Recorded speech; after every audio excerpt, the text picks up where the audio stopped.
बिल्कुल, जिस वीडियो की आपको ज़रूरत है वही वीडियो लेकर आया हूँ एकदम सही पॉइंट पे, क्योंकि बहुत सारे लोग ही लगभग लमसम को लेकर ही क्वेश्चन कर रहे हैं कमेंट बॉक्स के अंदर में। ये लमसम का टाइम है या नहीं, ये लमसम करे या नहीं करे, तो इस वीडियो के अंदर यही हम समझेंगे कि लमसम अगर कर दे और तुरंत मार्केट गिर जाए, आज करे कल गिर जाए, तो क्या होगा? तो फिर क्या होगा मेरे इन्वेस्टमेंट के साथ? तो देखिए यहाँ पे हमारे पास जो डेटा है वो 2000 से लेकर और अभी 2025 तक का है। 2020 तक का ही है, 2025 तक का नहीं है। तो 2000 से लेकर 2020 तक में जिस भी टाइम पीरियड में मार्केट 20% से ज्यादा गिरी है, निफ्टी 50 इंडेक्स 20% से ज्यादा गिरी है। अब 2025 तक भी ले लोगे तो 2020 के बाद निफ्टी 50 इंडेक्स 20% से ज्यादा गिरी नहीं है, तो ये आप मान सकते हो। तो क्या होता अगर जितने भी बड़े क्रैश आए हैं उसके जस्ट पहले हम इन्वेस्ट कर देते निफ्टी 50 इंडेक्स के अंदर में? सब में लगभग ऐसा ही होगा, सारे इंडेक्स में। और जो स्मॉल में जाओगे, मिड में जाओगे, तो इससे ज्यादा गिरावट भी होगी और इससे ज्यादा रिकवरी भी होगी। और यहाँ पे जो पास्ट परफॉर्मेंस है वो फ्यूचर रिटर्न्स की गारंटी नहीं देता है, लेकिन समवट आपको समझ में आएगा कि क्या हो सकता है, कैसे हो सकता है, किस तरीके से काम करती है चीजें। तो देखिए, अगर 2000 के .com बबल में जस्ट आप क्रैश से पहले इन्वेस्ट करते तो वहां पे जो डिक्लाइन आता आपकी इन्वेस्टमेंट पे, वो निगेटिव 50% गिरता, आपका इन्वेस्टमेंट 50% गिरता सीधा।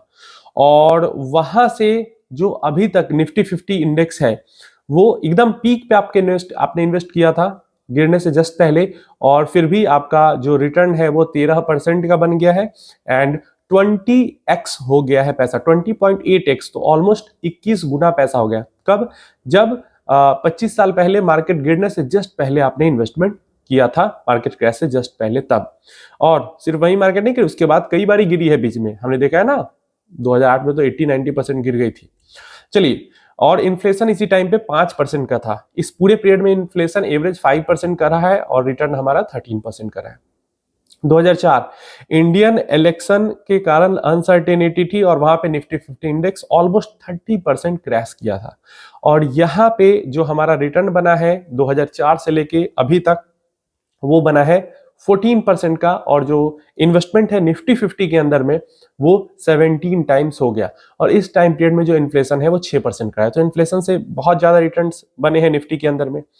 2006 के अंदर ग्लोबल रेट हाइक के कारण सेल ऑफ हुआ था, वहां पे भी ऑलमोस्ट 30% का फॉल आया था एंड 12% का रिटर्न वहां से अभी तक फिर भी बन गया, एकदम पीक पे इन्वेस्ट किया तब भी 8.7 टाइम्स पैसा हुआ है। उसके बाद 2008 में ग्लोबल फाइनेंशियल क्राइसिस, ये तो सबसे मेजर है, सबको पता है, 60% निफ्टी 50 गिर गया था, क्रैश कर गया था। और एकदम पीक पे इन्वेस्ट किया होता फिर भी 10% का रिटर्न एवरेज बन गया है अभी तक, एकदम पीक पे किया था फिर भी। बूढ़े से मतलब सबसे बुरा सिनेरियो एंड सबसे अनलकी आप होगे तभी एकदम पीक पे इन्वेस्ट एक बार करके छोड़ दोगे, उसके बाद कभी दोबारा नहीं करोगे। यहाँ पे ये भी है, वन टाइम इन्वेस्टमेंट किया गया, दोबारा नहीं किया गया। दोबारा करने से एवरेज हो जाता है तो रिटर्न्स बेटर हो जाते हैं। तो वहां से भी पैसा 5 गुना हो गया है और इन्फ्लेशन 6% की रही थी। 2010 में यूरोपियन डेट क्राइसिस हुआ था और वहां पे 27% का फॉल आया था। इन्वेस्टमेंट किया होता 27% इन्वेस्टमेंट के जस्ट बाद गिरती मार्केट, आपका पोर्टफोलियो भी गिरता एंड फिर भी वहां से 11% का रिटर्न मिला है एंड ऑलमोस्ट 5 टाइम्स हो गई है आपकी इन्वेस्टमेंट। और जो इन्फ्लेशन है वो 6% का ही था। 2015 के अंदर में ग्लोबल मार्केट सेल ऑफ आया था युआन डिवैल्यूएशन के कारण, और चल रहा था वहां पे भी टैरिफ वैरिफ का, ट्रेड वॉर टाइप का चीजें चल रही थी। 21% 22% के आसपास ऑलमोस्ट फॉल आया था, फिर भी वहां से अभी तक जस्ट पीक पे इन्वेस्ट किया था, फिर भी अभी तक 12% का सालाना रिटर्न बना है और पैसा 3.5 गुना के लगभग में हो गया है और 4% इन्फ्लेशन रही है इस टाइम पीरियड में एवरेज। 2020 कोविड क्रैश, ये तो एकदम रिसेंट का है, सबको याद होगा। 38% का क्रैश आया था लार्ज कैप के अंदर, निफ्टी 50 इंडेक्स के अंदर। तो जस्ट पहले कोविड क्रैश से जस्ट पहले मान लो जनवरी वगैरह में आपने इन्वेस्ट किया होता तो आपका ऑलमोस्ट 40% गिरता रहा।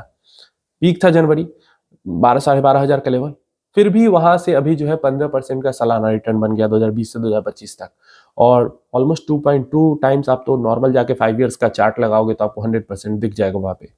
तो 2.2 टाइम्स हो गया है पैसा और 4% का इन्फ्लेशन इस टाइम पीरियड में रही है।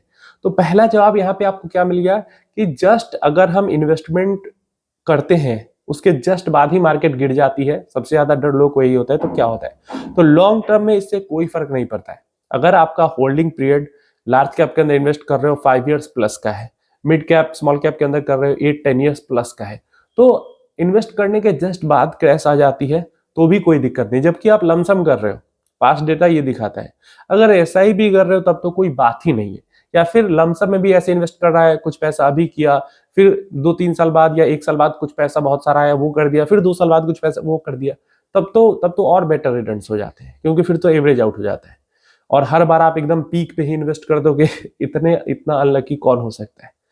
तो उम्मीद है ये समझ में आया होगा कि आपको कि यहाँ पे मैं क्या बताना चाह रहा हूँ, कि इन्वेस्टमेंट के जस्ट बाद मार्केट गिर जाती है, कोई फर्क नहीं पड़ता, कोई डरने की जरूरत उसमें नहीं है। दूसरी चीज जो समझा रहा हूं वो भी यहाँ पे आपको समझ लेना है।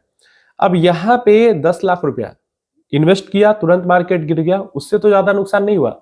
लेकिन अगर आप, मैं रुपए पे नहीं परसेंटेज वाइज ही बता देता हूं, 1999 से 2025 तक जो पूरा स्टॉक मार्केट रहा है, वहां पे अगर आपने 5 सबसे अच्छे दिन जो इस स्टॉक मार्केट के रहे हैं, जहां पे सबसे ज्यादा गेन हुए हैं, अभी होता है ना कि 1-1.5 साल से गिर ही रहा है, रिटर्न ही नहीं बन रहा, या 10 दिन गिरता है, 1 दिन बढ़ता है, फिर 15 दिन गिर रहा है, ऐसा हाल सिनेरियो बन रहा है, 1 महीना चल रहा है, फिर 3 महीना 4 महीना गिर रहा है, ऐसा सिनेरियो हो रहा है ना, समझो क्यों हो रहा है।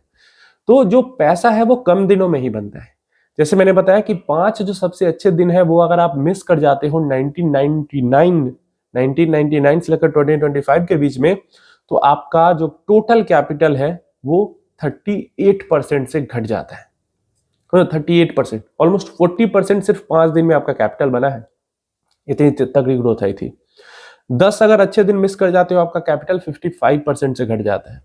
15 अच्छे दिन मिस कर जाते हो आपका कैपिटल 66% से घट जाता है। 20 अच्छे दिन मिस कर जाते हो आपका कैपिटल 74% से घट जाता है। 25 दिन अच्छे मिस कर जाते हो आपका 80% कैपिटल वाइप आउट हो गया, समझ रहे हो। और अगर आप 30 अच्छे दिन मिस कर जाते हो तो ऑलमोस्ट आपका 85% कैपिटल चला जाता है। 40 बेस्ट दिन मिस कर गए इस बीच में तो आपका 90% चला गया, और 50 अच्छे दिन मिस कर गए तो आपका 94% जो है वो ऑलमोस्ट खत्म ही हो गया, समझ रहे हो।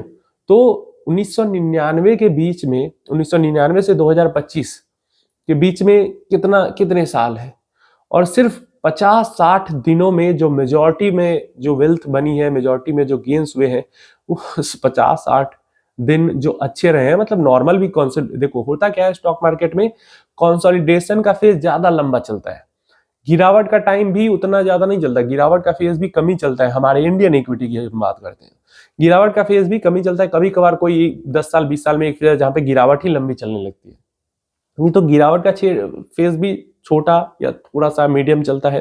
कंसोलिडेशन का फेज बहुत लंबा चलता है हमारे इंडियन इक्विटीज में। और जो रैली का फेज होता है, जो जंप वाले दिन होते हैं, वो सबसे कम होते हैं, और जो रिटर्न हमारा बनता है इसी में बनता है। तो यही कारण है कि हमें फील होता है कि ज्यादातर टाइम मार्केट गिरा ही रह रहा है। अब गिरे गिरे ही कैसे 22,000 से 26,000 आया ना, गिरे गिरे ही आया, फील नहीं हुआ कि 22,000 से 26,000 आया है, लेकिन आ गया। तो इसीलिए तो इन्वेस्टेड मार्केट को टाइम करने की, कब गिरेगी कब उठेगी कब क्या होगी, इससे अच्छा है भाई लंबे समय तक अगर इन्वेस्टेड हम रह जाते हैं तो हमारे लिए ज्यादा बेहतर तरीके से काम कर जाता है। और ज्यादातर लोग यही गलती कर जाते हैं, ज्यादातर लोग टाइम करने के चक्कर में इन्वेस्टेड ही नहीं रह पाते। समझिए 2 चीजें यहाँ पे आपकी क्लियर हो गई। पहला तो अगर गिर गई, इन्वेस्ट किया गिर गई तो क्या होगा वो भी आपको पता चल गया।